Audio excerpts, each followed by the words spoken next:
Welcome to e learning school by Sachin. हम पढ़ रहे थे इंडियन कॉन्स्टिट्यूशन के बारे में। लास्ट लेक्चर में हमने कवर किया था भारतीय संविधान की विशेषताएं। हमने उसमें डिस्कस किया था कि जो पहले संविधान था ये 1950 में कितनी प्रस्तावनाएं थी, कितनी उसमें अनुसूचियां थी, फिर उसमें बाद में कितनी ऐड की गई। तो उसी से हम आगे कंटिन्यू करेंगे लेक्चर 9 भारतीय संविधान की विशेषताएं। तो चलिए स्टार्ट करते हैं। अब आज हम डिस्कस करेंगे नम्यता और अनम्यता का मिश्रण है हमारे संविधान में। यानी कि जो हमारा संविधान है वो मिक्सचर है, यानी कि ना तो ज्यादा टफ है और ना ही ज्यादा वो मुलायम है, यानी कि वो बीच का है। कहीं कहीं पर वो बिल्कुल आराम से भी हो, कहीं कहीं पर काफी रिजिड भी है, जिसको बिल्कुल आप चेंज नहीं कर सकते। तो जैसे कि हमारा संविधान नम्र है और अनम्र है और इसमें बदलाव संभव है।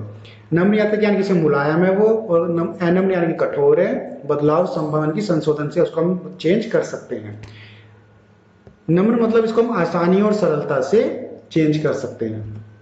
जैसे कि बहुत नम्र का मतलब क्या हो गया, संविधान में संशोधन साधारण बहुमत से या कि किसी भी लोकसभा से अलग, राज्यसभा से अलग संविधान संशोधन की गिनती में नहीं आता। कहने का मतलब यह है कि आपके पास कोई संविधान संशोधन के लिए आया और वो काफी नरम है, यानी कि उस पर कोई किसी को ऑब्जेक्शन नहीं है, तो आप उसको लोकसभा से अलग और राज्यसभा यानी कि जो सा सदन चल रहा होगा उसमें आधे से अधिक जो सदस्य होंगे वो साइन कर देंगे और वो संशोधन पास माना जाएगा और वो संशोधन की गिनती में नहीं आता। यानी कि वो तो बहुत नम हो गया। अनम्य यानी कि विशेष बहुमत संविधान संशोधन की गिनती में आता है। यानी कि अनम्य मतलब कहने का मतलब ये है कि वो जो चेंज होगा संविधान में, संशोधन होगा, वो गिनती में आएगा। फिर आता है बहुत ज्यादा अनम्य। उसमें आपको क्या करना पड़ेगा कि विशेष बहुमत तो चाहिए चाहिए, आपको आधे से अधिक राज्यों के विधानसभा से भी पास कराना होगा, परंतु साधारण बहुमत से। ये आई थिंक आपकी समझ में नहीं आया होगा, मैं थोड़ा सा उसको अच्छे से समझाने की कोशिश करता हूँ, समझने की कोशिश करना। विशेष बहुमत मतलब कि राज्यसभा से भी और लोकसभा से भी, दोनों के दोनों से आपने उसको पास करा लिया आधे से ज्यादा सदस्यों से। लेकिन वो अब आपको जो हमारे स्टेट की विधानसभाएं हैं उनसे भी वो आपको पारित कराना पड़ेगा, लेकिन साधारण बहुमत से। मतलब कि कोई ज्यादा मतलब कि वो पास हो जाना चाहिए बस वहां से साधारण बहुमत से। ऐसा नहीं है कि मतलब कि वो उस पर कोई ऑब्जेक्शन उठाए। जैसे कि इसका एग्जाम्पल है, हमारे देश में जब जीएसटी लागू हुआ था तो पहले वो राज्यसभा से अलग पास हुआ, फिर लोकसभा से अलग पास हुआ, फिर उसको सभी राज्यों में भेजा गया और मतलब कि वहां पर साधारण बहुमत से ही वो पास कराना था, तो वो फिर सभी राज्यों में भेजा गया। और ऐसा करने वाला जो प्रथम राज्य था वो असम था। ये क्वेश्चन अक्सर पूछा जाता है कि जीएसटी जो संशोधन बिल आया था उस पर सबसे पहले हस्ताक्षर करने वाला राज्य कौन सा था, तो वो असम राज्य ने सबसे पहले साधारण बहुमत से पास कर दिया था। तो आई थिंक आपको समझ में आया होगा कि बहुत ज्यादा अनम्य कैसे पास कराया जाता है। यानी कि राज्यसभा से अलग पास होगा, लोकसभा से अलग पास होगा, आधे से अधिक जो राज्य हैं उनकी विधानसभा से भी वो पारित होना जरूरी है, लेकिन साधारण बहुमत से। पूरी तरह से एनएमए का मतलब यह है कि संविधान में आप कोई भी परिवर्तन नहीं कर सकते, ना ही वहां पर आप संशोधन कर सकते हैं। इसका जो एक उदाहरण है वो है 1973 का केशवानंद भारती केस। अक्सर एग्जाम में पूछा जाता है कि केशवानंद भारती केस कब हुआ था, तो 1973 हुआ था। इसमें 13 जो सुप्रीम कोर्ट के जज की एक टीम बैठी थी, जिसमें 6-7 से डिसीजन केशवानंद भारती के फेवर में गया था। तो ये केस क्या था कि जो जवाहरलाल नेहरू ने अपने टाइम में बात कही थी कि अगर किसी के पास कुछ एरिया से ज्यादा जमीन है तो वो जमीन उससे लेकर गरीबों में बांट दी जाएगी। जो ये केरल के जो मठ के वासी होते थे केशवानंद, इनकी जमीन पर वो डंडा चलने वाला था सरकार का, तो ये पहुंच गए कोर्ट। तो कोर्ट में जो वो बात कही गई तो उसमें कहा गया कि आप मूलभूत ढांचे में परिवर्तन नहीं कर सकते। तो उसी के आधार पर केशवानंदी भारतीय जो केस था वो जीत गए। कहने का मतलब ये है जो आपके संविधान का जो ये मूलभूत ढांचा है, इसको आधारभूत ढांचा कहते हैं, इसमें आप कोई चेंज नहीं कर सकते। ये एक बार बन गया तो बन गया, यानी कि आप सब में संशोधन कर सकते हैं, लेकिन जो उसका मूलभूत ढांचा है उसमें आप चेंज बिल्कुल भी नहीं कर सकते। वहां पे परिवर्तन हो ही नहीं सकता, चाहे ना अब होगा ना बाद में होगा, क्योंकि वो पहले ही संविधान में लिखा जा चुका है। तो ये पूरी तरह से एनएमए आई थिंक आपको समझ में आ गया होगा कि वो कैसे बदल नहीं सकता। तो जो संविधान का मूलभूत ढांचा है वो बिल्कुल बदल नहीं सकता। उपस्थित और मतदान करने वालों का विशेष बहुमत 2 शर्तों का होना अनिवार्य है।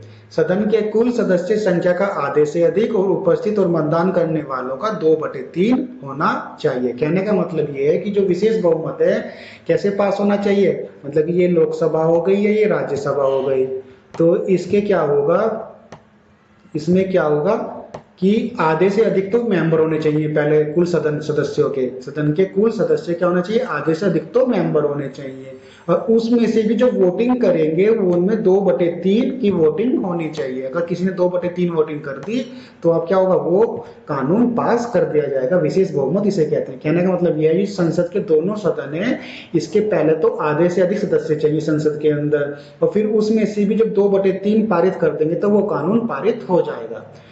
चौथी क्वालिटीज जो है हमारे संविधान की, वह है संप्रभु राष्ट्र, यानी कि निर्णय लेने के लिए हम स्वतंत्र हैं। समाजवादी है पांचवी विशेषता, कि सभी का संसाधनों पर एक समान अधिकार हो, निर्धनतम का अधिकतम कल्याण हो। जैसे कि हमारे प्रधानमंत्री का नारा है कि एक सबका साथ सबका विकास। फिर है पंथ निरपेक्ष और धर्म निरपेक्ष, राज्य का अपना कोई धर्म नहीं होगा। जैसे कि हमारे यहाँ देखते हैं कि यहाँ पर सभी धर्म को माना जाता है, धर्म के आधार पर कोई भेदभाव नहीं किया जा सकता। लोकतंत्रात्मक गणराज्य 7 इसकी क्वालिटीज है। लोकतंत्रात्मक क्या होता है कि शासन में भागीदारी, प्रत्यक्ष लोकतंत्र, जब जनता स्वयं शासन करे या शासन संबंधी विधि बनाए। जैसे कि हमारे यहाँ प्रधानमंत्री कौन चुनता है, वो हमारे यहाँ लोकतंत्र से चुन के आते हैं कि जनता उनको चुनती है। अप्रत्यक्ष लोकतंत्र कौन सा होता है, जनता स्वयं ना शासन करे बल्कि उसके चुने प्रतिनिधि शासन करे। आई थिंक आपको समझ में आ गया होगा कि अप्रत्यक्ष कौन सा होता है, जैसे कि हमारे राष्ट्रपति। एक क्वेश्चन है कि गणतंत्र का मतलब क्या होता है, कि रिपब्लिक। इसका मतलब होता है कि जब कोई भी आम नागरिक शासन के सर्वोच्च पद पर आसीन हो सके, और हमारे यहाँ का जो सर्वोच्च पद है वो कौन सा है, वो है हमारा राष्ट्रपति का पद। यानी कि जो राष्ट्रपति वाला पद है, इस पर कोई भी भारत का आम नागरिक जाकर राष्ट्रपति बन सकता है, इसलिए इसको गणतंत्र कहा जाता है। आई थिंक आपको गणतंत्र का मीनिंग समझ में आ गया होगा। गणतंत्र का मतलब क्या है कि जहां पर कोई भी आम नागरिक जाकर देश के सर्वोच्च पद पर बैठ जाए। जैसे कि हमारे देश का सर्वोच्च पद है राष्ट्रपति का, तो यहाँ पर आम नागरिक, चाहे वो चाय बेचने वाला हो या मूंगफली बेचने वाला हो, जाकर राष्ट्रपति के लिए चुनाव के लिए लड़ सकता है, यानी कि वो राष्ट्रपति बन सकता है, इसलिए इसको गणतंत्र कहा जाता है। संसदीय सरकार भारत और अमेरिका में क्या डिफरेंस है। जो हमारे यहाँ सरकार है वो कैसी है, वो संसदीय है, और जबकि अमेरिका में कैसी है, वो अध्यक्षीय है। जैसे कि वास्तविक कार्यपालिका शक्ति किसमें निहित है, वो मंत्री परिषद में निहित होती है। जबकि अमेरिका में क्या है, वास्तविक कार्यपालिका किसमें निहित होती है, वो राष्ट्रपति में निहित होती है, यानी कि राष्ट्रपति ही डिसीजन लेगा। मंत्री परिषद संसद के प्रति उत्तरदायी है। किसके प्रति उत्तरदायी है, संसद के प्रति उत्तरदायी है। लेकिन संसद के जो प्रति वो कम उत्तरदायी होते हैं वहां पर अमेरिका में। किसके प्रति उत्तरदायी होते हैं, वो प्रेसिडेंट के प्रति उत्तरदायी होते हैं। जैसे कि वहां के करंट प्रेसिडेंट कौन है, बाइडेन, यानी कि जो बाइडेन वहां के करंट प्रेसिडेंट है। संसद चाहे तो सरकार गिरा सकती है, जैसे कि एक बार किसकी हो गई थी, अटल बिहारी वाजपेयी जी की सरकार 3 बार गिर गई, क्योंकि वो संसद में अपना पूर्ण बहुमत नहीं कर पाए थे, तो इस वजह से उनकी सरकार गिर गई। यानी कि जो हमारे सांसद होते हैं वो दल बदल कर जाते हैं, तो वो क्या होता है, वो सरकार गिर जाती है। यानी कि एक बार तो उनकी एक सीट, यानी कि एक सीट से ही सरकार गिर गई थी। संसद सरकार नहीं गिरा सकती, क्योंकि वहां पर राष्ट्रपति अध्यक्ष होता है, तो वहां पर संसद के पास इतना अधिकार नहीं है कि वो सरकार गिरा दे। मंत्री परिषद के सदस्यों को सांसद होना अनिवार्य, यानी कि जो भी मंत्री परिषद हैं के सदस्य हैं उनको सांसद होना अनिवार्य है। सांसद होना अनिवार्य नहीं है, क्योंकि जो भी आपको कैबिनेट की मंत्री पोस्ट दी जाएगी वो सीधे अमेरिका का प्रेसिडेंट दे देता है। जैसे कि हमारे जो ये लास्ट अमेरिका के कौन थे, जो वो थे प्रेसिडेंट, उन्होंने अपनी लड़की को अध्यक्ष एक कैबिनेट में कुर्सी दे दी थी। लेकिन भारत में ऐसा नहीं है, भारत में सांसद होना आपको जरूरी ही है। तो आई होप आपको डिफरेंस समझ में आया होगा, अमेरिका और भारत की संसद में क्या डिफरेंस है। एक क्वेश्चन अक्सर ये दिमाग में आता है कि जो अमेरिका का राष्ट्रपति का चुनाव है वो प्रत्यक्ष है या अप्रत्यक्ष है। जैसे कि हमारे जो भारत में राष्ट्रपति का चुनाव होता है वो अप्रत्यक्ष रूप से होता है, बिल्कुल उसी तरीके से ही अमेरिका का जो राष्ट्रपति होता है वो भी अप्रत्यक्ष रूप से चुना जाता है। आपको लगता है कि वो राष्ट्रपति को वोट कर रहे हैं, नहीं, वो राष्ट्रपति को वोट नहीं करते। होता क्या है, जैसे कि वहां पर आपके दो पार्टीज हैं, तो उन 2 पार्टीज में क्या होता है कि अलग अलग एरिया में उनके कैंडिडेट भेजे जाते हैं। जैसे कि हमारे यहाँ सांसद होते हैं विधानसभा के अंदर, जैसे कि एमएलए वगैरह होते हैं, तो ऐसे ही अमेरिका के अंदर वो भेजे जाते हैं।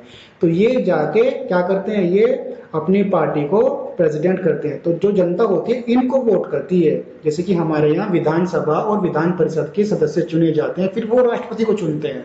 तो ऐसे ही जो ये सदस्य हैं, जनता इनको वोट करती है, फिर ये जाके राष्ट्रपति चुनते हैं, और ये पहले ही अपना कैंडिडेट खड़ा रखते हैं, वो फिर राष्ट्रपति बनता है। तो एक तरीके से ये अप्रत्यक्ष चुनाव प्रणाली ही वहां पर फॉलो की जाती है। आई होप आपको समझ में आया होगा कि अमेरिका की जो प्रेसिडेंट को चुनने की प्रक्रिया है वो भी अप्रत्यक्ष रूप से चुना जाता है भारत की तरह।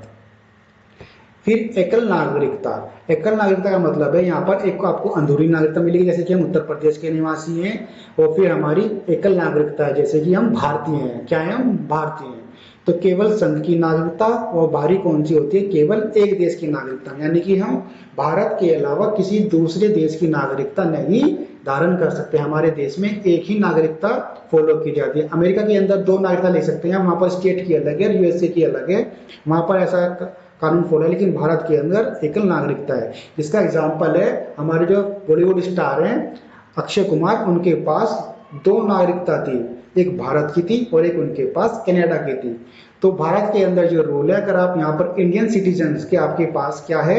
नागरिकता है, और आपने किसी दूसरे देश की नागरिकता ले ली, तो आपकी तुरंत के तुरंत यहाँ पर नागरिकता बिल्कुल खत्म हो जाएगी। जैसे ही आपने कनाडा की ली तो आपकी नागरिकता खत्म हो जाएगी। तो जो अक्षय कुमार के पास जो नागरिकता है वो कनाडा की नागरिकता है। ऐसे ही एक बार क्वेश्चन पूछा गया था कि जो आलिया भट्ट है उनके पास कहाँ की नागरिकता है? तो उनके पास ब्रिटेन की नागरिकता है। तो भारत में एकल नागरिकता का प्रावधान है। आप यहाँ पे किसी दूसरे देश की नागरिकता जैसे ही अडॉप्ट करेंगे, आपकी पहले वाली नागरिकता बिल्कुल खत्म हो जाएगी भारत की। दूसरा है 10वां, जिसकी विशेषता है वो है वयस्क मताधिकार। ये 18 वर्ष से ऊपर का होगा वही मतदान दे सकता है। पहले ये एज थी 21 ईयर्स।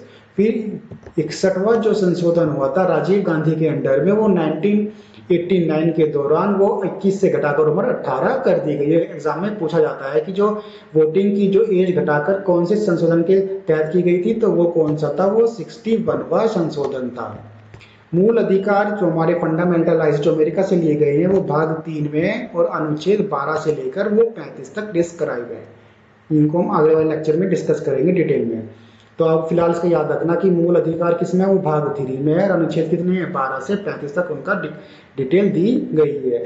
राज्य के नीति निदेशक तत्व, यानी कि जो हमारे ये नीति निदेशक तत्व हैं, ये आयरलैंड से लिए गए हैं, ये भाग 4 में है, और इनकी संख्या 36 से लेकर 51 तक है। इनको आप अच्छे से याद कर लेना, एग्जाम में वनडे जो एग्जाम होते हैं उनमें अक्सर क्वेश्चन पूछा जाता है।